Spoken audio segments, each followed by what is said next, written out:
Now, the leader of the National Party, David Littleproud, is reportedly facing an internal revolt over the coalition's net zero targets. The LNP was promised $30 billion in funding commitments in return for its support of the net zero by 2050 pledge. That deal struck under Scott Morrison by Barnaby Joyce, when Barnaby Joyce was leader of the Nats.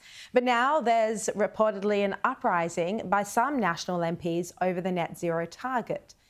That report in the Australian newspaper by Jeff Chambers. But David Littleproud on Sky News today rejected any suggestion that there was an uprising against him. The culture of the National Party is a little different to many other parties. There's no captain's call in any of this.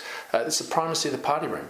We get to determination when all the facts are put to the party room and we make a determination in the majority. And that's how we operate. So there's no revolt. Joining me now is Graham Lloyd, the editorial writer for the Australian newspaper. Graham, great to see you. Look, is reaching the target of net zero by 2050, is this actually likely to happen, or is it looking problematic? Well, good evening, Sharri. Look, the net zero target by 2050 is something that was adopted by governments right around the world, if you remember, before the meeting in Glasgow. 2 years on from that point, I don't think you'll find a government anywhere that doesn't think that meeting net zero by 2050 is not problematic. I guess one thing in its favour is that 2050 is still 27 years away, so there's plenty of time for something to turn up to make it possible. The more problematic one is the target of 2030, which has been locked in Australia through legislation, and that effectively requires getting to renewable energy targets of 82%, within 7 years, and that is highly problematic, and that's what's feeding into the power prices that are causing so much grief.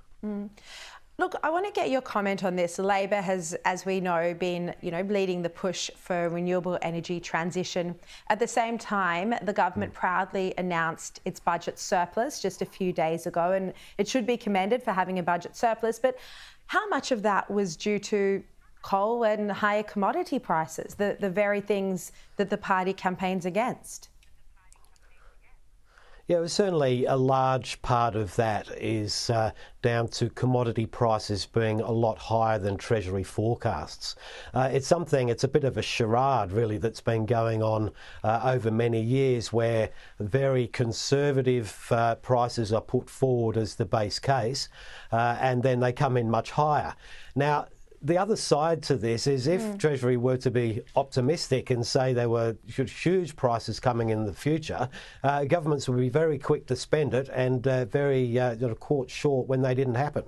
Yeah, no, it does make sense to have conservative forecasts, that's for sure. But what about how this links to our power bills? So we're looking at this winter, families across Australia, and it varies slightly depending which state you're in, but between 20 to 30% higher power prices. Your bill's going to go up this month, July, 20 to 30% higher.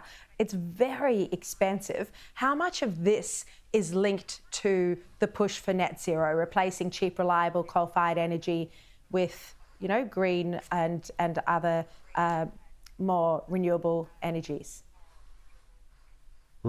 Well, like everybody else, Sharri, I got the letter last week that said, well, your electricity price is going to increase by an extraordinary amount from this week.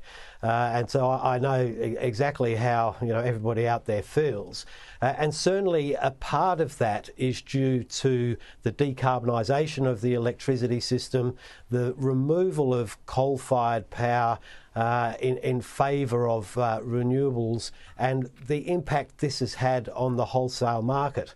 The government's quick to say, well, look, the price of coal and gas has gone up, that's what's driving it all. But if you dig a little bit deeper, it's more structural.